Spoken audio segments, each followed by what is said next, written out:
G'day YouTube, warbles on a lot here.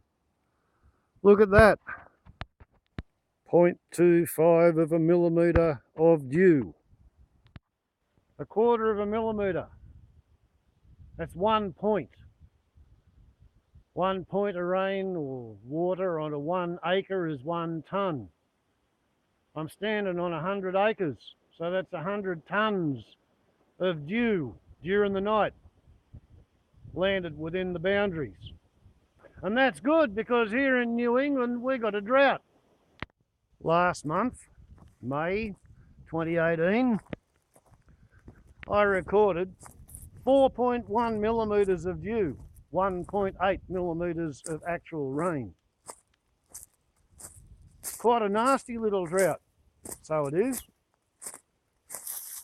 And might be magical thinking, but I sort of feel as if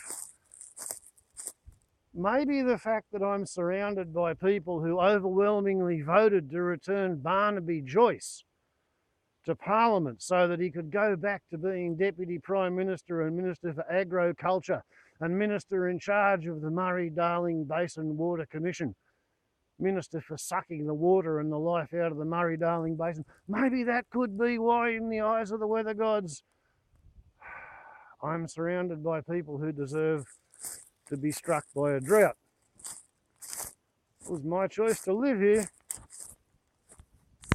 and I guess such is life. Ned Kelly, such is life. I think we'll go this way. So,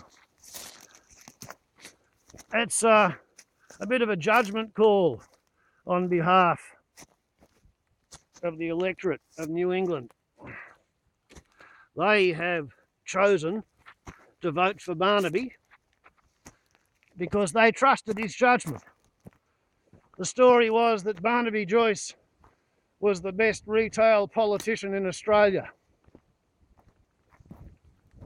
Well, think about his judgment.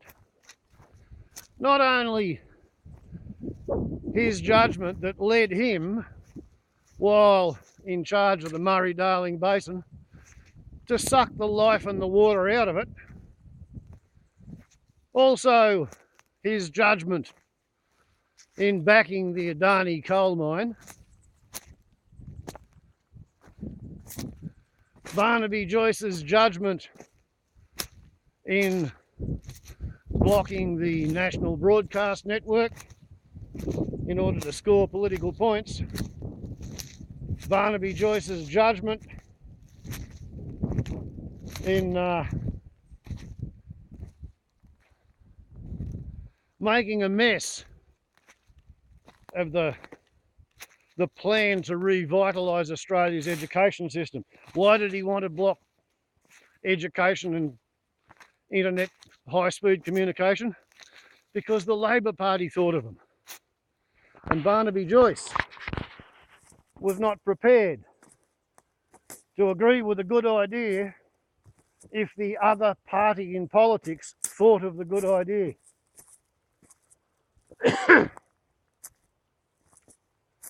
Barnaby Joyce's judgment was so poor that when Gina Reinhart offered him a $40,000 cheque on camera as he was going into a by-election campaign, which he has since admitted he only conducted the campaign out of spite. He admits to being a spiteful man. He didn't have the nous, the understanding, the instinct for what works in Australia, what will pass the pub test. He didn't realise that he should never have taken that money from Gina Reinhart, the Western Australian mining baroness. Barnaby Joyce's judgment was such that he decided to have a romantic affair, a relationship with his painted secretary, his press advisor, his media advisor. a much younger woman. Apparently, Barnaby had never heard of the proverbial male menopausal midlife crisis. His judgment was such that he went ahead. He just succumbed to the temptation to initiate a relationship with a much younger woman, hundreds of kilometres, 1,000 kilometres perhaps, away from where his wife and 3 daughters were living.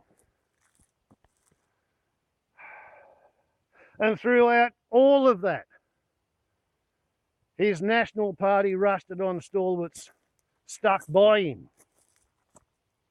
And you know, if that means that there's a drought in these parts, I can understand it. In terms of cosmic scoreboard effect, it sort of makes sense.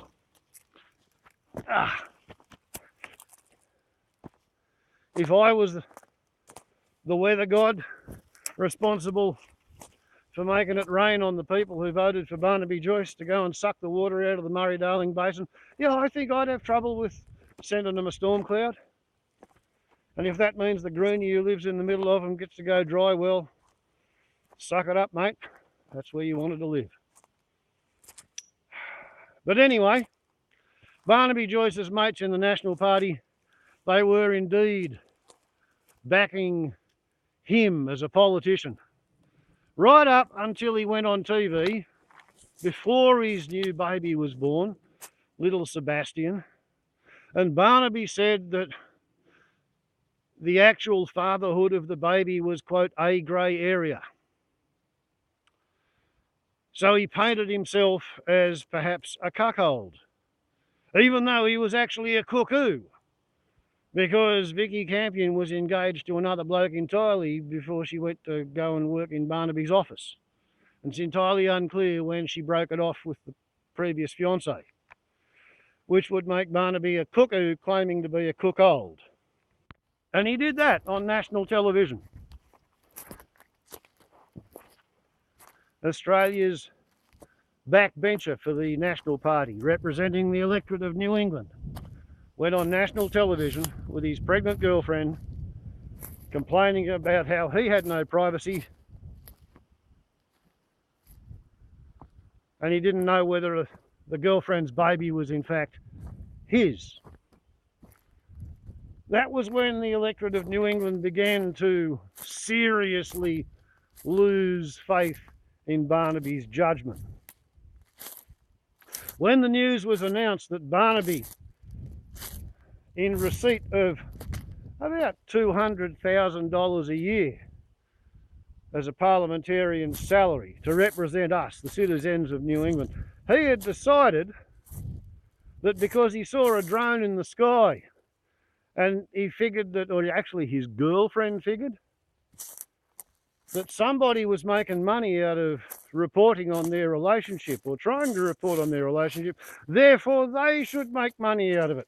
Thus and because Barnaby Joyce and Kim Campion let it be known that they had accepted an offer from Channel 7 of $150,000 to take part in an alleged tell-all interview, which didn't actually tell very much at all in terms of the stuff that Channel 7 were hoping to have unearthed. And as it happens, on the Friday before this fabulous interview was aired, I run across one of the local National Party rusted on voters, bloke my age, went to school with him, primary school. And I said to him, so you're still voting for Barnaby, are you? And he said, no, not at all. And I said, oh, what changed your view? And he said, this bloody interview, mate. I said, yeah, right. So what do you think of his judgment now? And old mate, the National Party long-term supporter, he looked at me and he said, well, Barnaby's wife, Natalie, she was always the brains behind that operation. And a whole lot of little wheels and gears clicked over and fell into place inside my head, and a lot of things made sense. I said, oh yeah, right, really? Is that so? I said. I never knew that. That's a good thing to say to an agrarian, agricultural agrarian. It's their own conversational defence when taken aback. Yes, yes, is that right? I see, I never knowed that. I see, yes, is that right? I never knowed that. So anyway, that was what I said. Yes, is that right? I never knowed that. And he says, yes, yes, she's always been the brains behind him, and the further he got into Canberra and the more busier he got, the further he got from listening to his wife's advice. And finally, when he started sniffing around his media advisor, he started taking her advice. And he's been up shit creek ever since. Forgive me almost falling over that there stick. It must be a National Party sympathiser in disguise, grabbing a hold at the laces of me booties. Not that I always wear boots to go for a walk in this country. However, I got to go to town later on today. So at the moment, yes, I am walking shod and getting hooked into bloody sticks as a result. So that explains a lot, doesn't it? Barnaby Joyce's slowly rising career ever since he married his university sweetheart, Natalie, the young girl who says that they went to the orientation day and this young fella, Barnaby, lumped up alongside and stuck his head up in her face and said, "You'll do." And she took him on as a project. And then he wandered and he strayed. And now, well, heard some funny things on the ABC radio about it recently. On the one hand, I heard that Barnaby Joyce's mother and father and his brothers, I went to school with one of his brothers, they're all sort of kind of horrified at the way he's been going on for the last year or year and a half. And they just sort of wish that they could have the old Barnaby come back to them.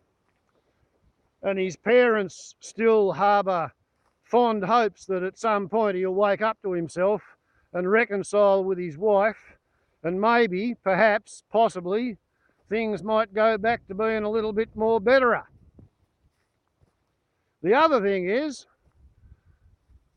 this morning on ABC AM program, they had an interview with Tony Windsor, and Tony Windsor was asked whether perhaps he had not been overly harsh and vicious and nasty in prosecuting Barnaby Joyce's personal life in the way that he has been on the Twitter feed.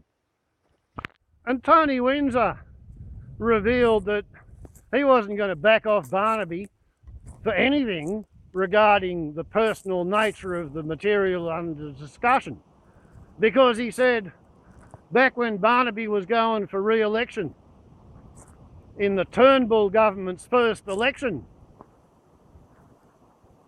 Barnaby Joyce was afraid that Tony Windsor was going to stand for election. Therefore, Barnaby Joyce ran an advertisement campaign on television accusing Tony Windsor of adultery. And apparently that wreaked a fair bit of havoc in the mind of Tony Windsor's wife, and it took him a while to sort that out. And it also wreaked a fair bit of havoc in the mind of Tony Windsor's ageing mother in the nursing home. So Tony Windsor is not at all interested in backing off and cutting Barnaby any slack. Barnaby Joyce has been fed enough rope to hang himself with, and Tony Windsor's not at all averse to pulling on the string because of Barnaby Joyce's judgment. Barnaby Joyce's execrable judgment, and where it's led him to be at this point in his silly little life. And for one of the few times in my life, I've got to say I agree with the vocal majority of the National Party in saying that Barnaby Joyce should rethink his position and probably resign from politics entirely. Maybe he should sit in his seat until the National Party can find somebody to replace him. But he needs to go. He has zero credibility. Warbles on a lot to YouTube. Ciao.